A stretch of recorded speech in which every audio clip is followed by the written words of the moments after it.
नमस्कार दोस्तों, teaching with Shivam में आप सभी का हार्दिक स्वागत है। आज हम आपसे चर्चा करेंगे वो रीतिकाल, और रीतिकाल को कहते हैं उत्तर मध्य काल। इसका जो समय है वो है 1700 ईस्वी से 1900 ईस्वी तक। तो रीतिकाल का जो शुभारंभ किया था श्री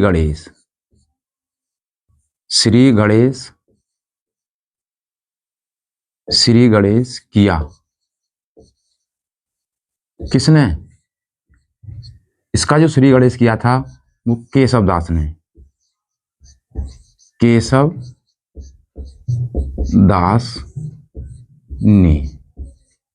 दास ने। इसके जो अन्य नाम हैं, अन्य नाम तो इस काल को अलंकृत काल कहा था। अलंकृत काल किसने कहा था? तो ये कहा था मिस्र बंधु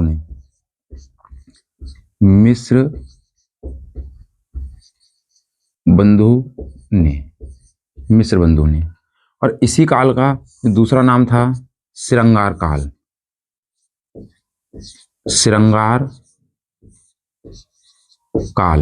श्रृंगार काल का किसने कहा था? विश्वनाथ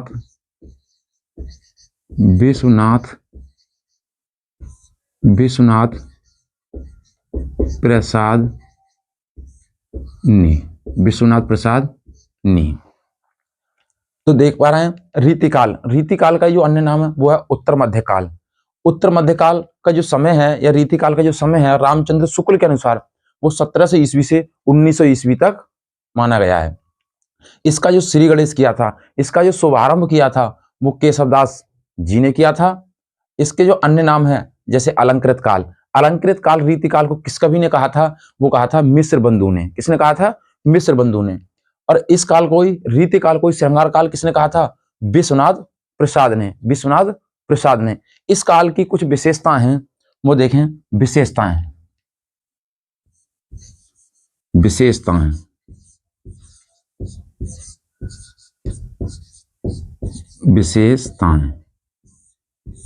तो विशेषताएं कौन कौन सी हैं?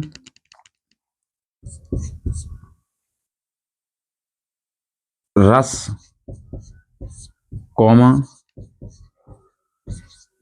अलंकारों का प्रयोग।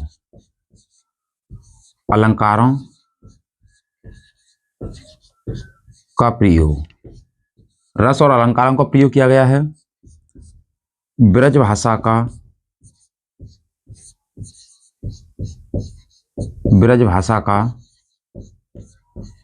पूर्ण विकास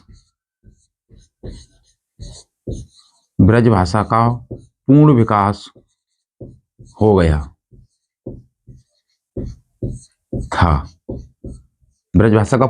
गया था। अगले देखेंगे, इस काल में रस और अलंकार इनका प्रयोग किया गया है, और जो हमारी ब्रज भाषा का पूर्ण विकास हो चुका था। अगर इसकी अन्य विशेषता की बात करें तो इस काल के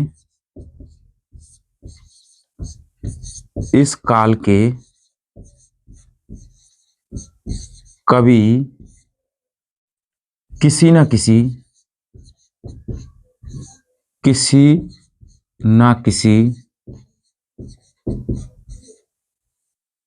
राजा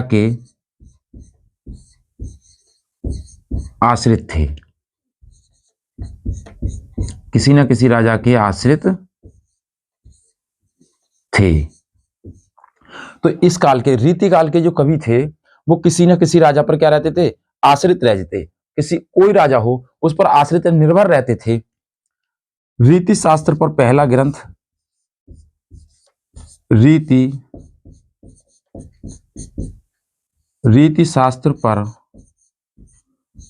ग्रंथ जो लिखा गया था, पहला ग्रंथ वो कौन सा था? पहला ग्रंथ हित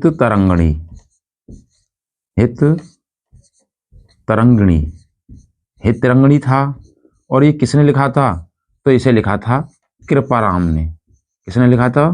कृपाराम जी ने। तो रीति शास्त्र पर पहला ग्रंथ जो लिखा गया था वो था हितरंगणी, और किसने लिखा था, तो वो लिखा था कृपा राम ने, कृपा राम ने। अगर बात करें कि इसके भाई इसमें और कौन कौन सी विशेषता आती हैं, तो इस काल में, रीति काल में दरबारी संस्कृति का विकास हो चुका था।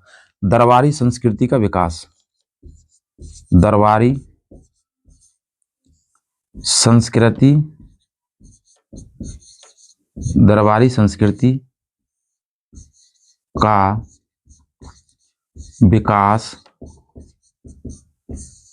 विकास हो चुका था।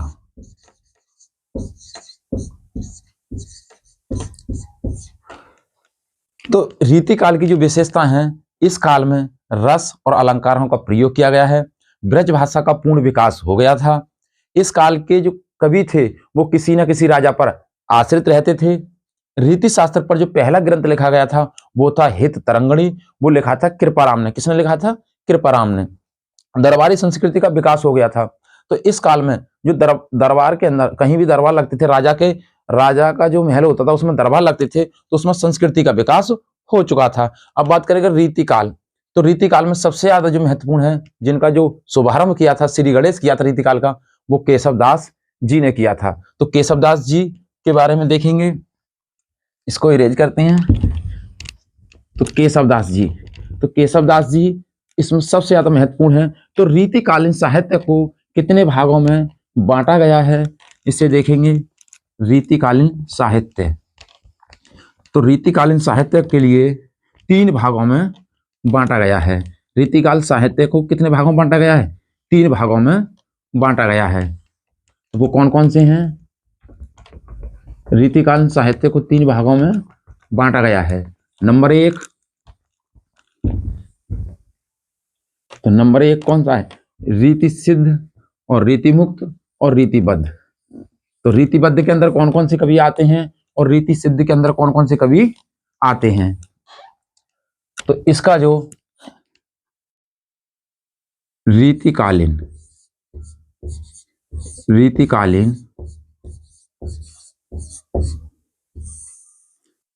साहित्य को, रीतिकालीन साहित्य को 3 भागों में बांटा गया है। 3 भागों में बांटा गया है।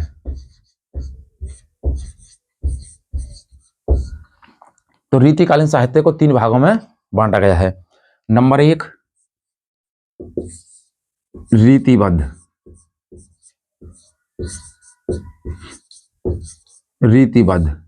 अब रीतिबद्ध के अंदर कौन कौन से कवि आते हैं, जो रीति पर आधारित हो, उससे जुड़ा हुआ हो, तो रीतिबद्ध। इसमें आते हैं केशवदास,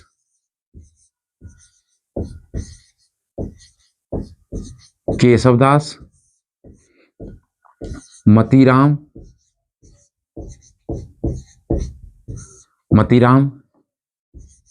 सेनापति, जो मेन हैं सेनापति।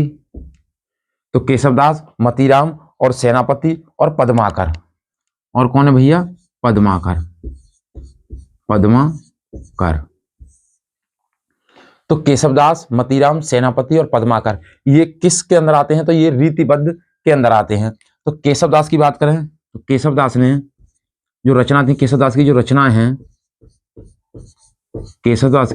हैं वो हैं रसिक प्रिया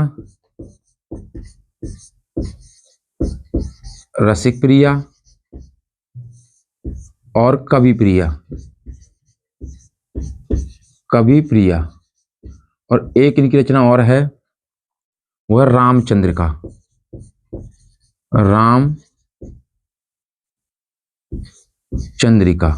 तो इनकी 3 रचना महत्वपूर्ण है, रसिक प्रिया, कवि प्रिया और रामचंद्रिका।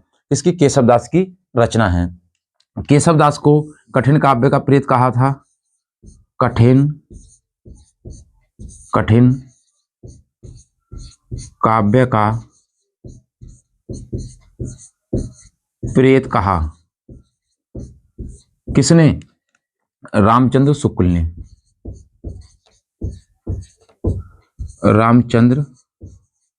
ने। तो रामचंद्र शुक्ल ने केशवदास को कठिन काव्य का प्रेत कहा है। और रामचंद्र शुक्ल ने ही रामचंद्र शुक्ल ने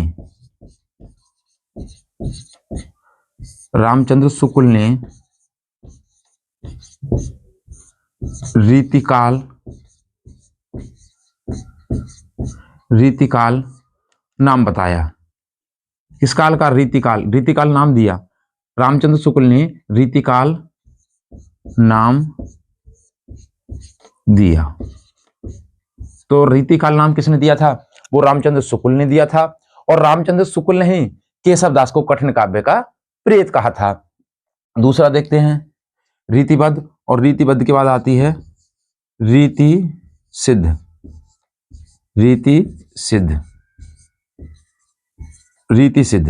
तो रीति सिद्ध में कौन से कवि आते हैं? तो इसके अंदर रीति सिद्ध के अंदर एक कवि आते हैं बिहारी दास। कौन से आते हैं? बिहारी दास।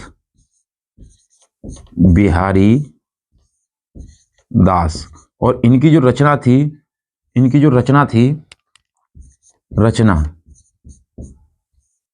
कौन सी रचना थी? बिहारी सतसई।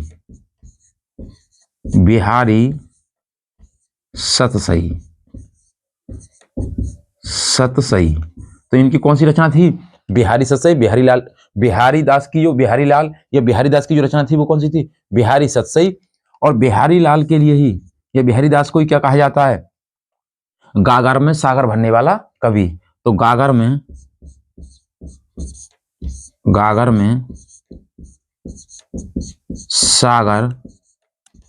सागर भरने वाला कवि।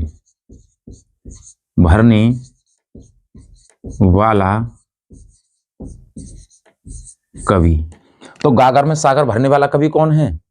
बिहारी लाल, बिहारी दास। और बिहारी दास की जो रचना है वो है बिहारी सतसई। तो रीति सिद्ध के अंदर एक कवि आते हैं बिहारी लाल या बिहारी दास। अगला देखते हैं तो आएगा रीति मुक्त कवि। तो रीति मुक्त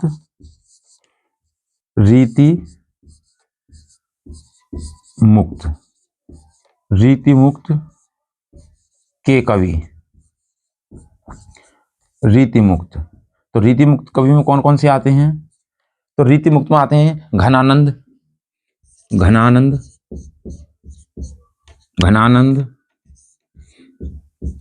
ठाकुर, आलम, दुजदेव। तो घनानंद, ठाकुर, आलम, दुजदेव और बोधा।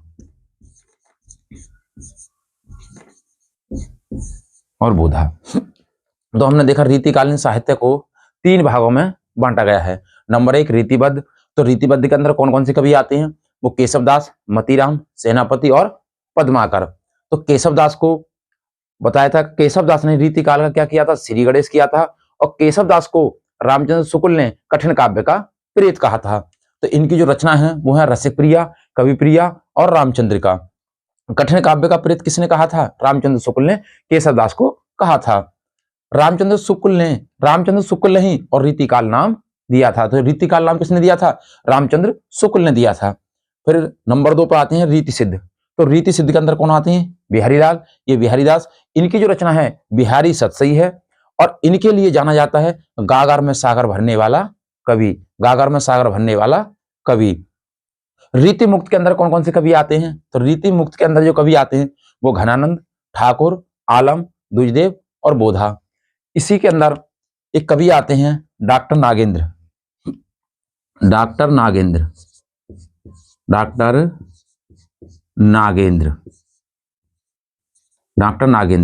तो डॉक्टर नागेंद्र ने बताया था स्थूल के प्रति सूक्ष्म का विद्रोह। स्थूल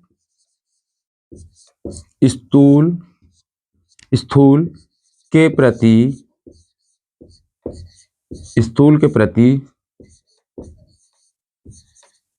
सूक्ष्म का विद्रोह। तो ये बात किसने बताई थी?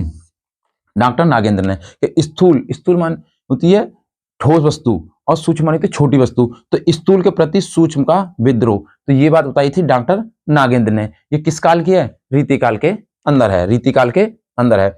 इस काल में एक बहुत ही महत्वपूर्ण कवि आते हैं भूषण। कौन से कवि आते हैं? भूषण। भूषण। तो भूषण कहाँ रहते थे? तो ये थे शिवाजी के दरबारी कवि। तो भूषण के लिए क्यों जाना जाता है? शिवाजी के दरबारी कवि। तो शिवाजी के दरबारी कवि कौन थे? भूषण। तो शिवाजी के जो दरबारी कवि थे वो थे भूषण।